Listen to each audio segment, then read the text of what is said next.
Bodysurfing to me is just a beautiful way to communicate with the ocean. It's you with the ocean, riding waves that were generated by wind over thousands of miles away. It's just a very pure form of being one with nature. Bodysurfing for me started the same way as it did probably for most people, getting pushed into waves and by their dad and riding on their back all the way to the shore and just laughing and having a good time. And that eventually turned into competitive swimming, junior lifeguards, body surfing club in high school. That's when I first got exposed to Fred Simpson and Viper fins and heard stories of this legendary place called the Wedge that had to make my way up to the Wedge at some point in my life. So I got into lifeguarding, Camp Pendleton, Oceanside, and eventually life took me up to Newport and got lifeguarding in Newport, and not only lifeguarding but teaching junior lifeguards just a mile and a half down the beach from the Wedge. So I got to spend a lot of summers in this place that I dreamed about for a long time. So it was definitely a dream come true, working in Newport and being that close to the Wedge. Lifeguarding at the Wedge is like guarding no place I've ever guarded before, and probably few places are in the world like the Wedge. It's a place where everything is amplified. The risk, the reward, the danger that you're putting yourself in, and not having a choice of when you get to do it or not.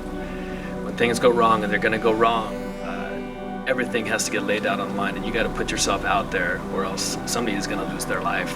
And there's been a lot of lives saved, and people live to come body surf another day, and their lives are changed, and I think my life has changed as well, knowing that I helped them in a day that they probably weren't gonna walk away from if we weren't there. Spent a lot of time over the years in the water, consider myself really competent, but injuries are gonna happen. You're gonna get hurt out there. It's you versus nature. You're hitting the bottom, you're breaking your nose, you're hurting your wrist, you're bumping your head, you're scraping the bottom. Injuries are gonna happen. Just recently up at the inaugural event of the California Body Surfing Tour up at Zuma Beach, was in the final, about halfway through the final, 8 minutes in. Took off on a clean little right with a nice little spinner at the top. Was having a lot of fun that day. Out the bottom and come out the back and get some more waves, but as I went to pop out the bottom, my head hit the bottom. Is he hurt? I think Tor hit his head.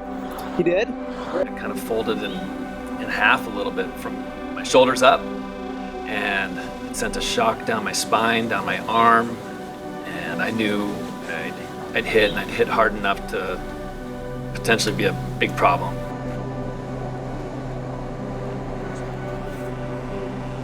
So I came up immediately waving my arm for my friends to come out and help me out. I didn't know what was going to happen in the next couple seconds, if I was going to pass out and end up face down, but I knew every second matters in a situation like this. So they came out, they got me to the beach, I got checked out, got CT scan, and fortunately nothing was broken.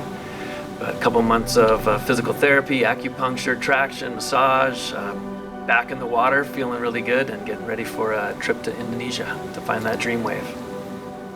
Body surfing is how I stay in tune with my mind, body, and soul. It's how I interact with the ocean at the highest level. And it would be a shame if we didn't take care of it so people could experience it at these higher levels. So we've got to preserve it for future generations.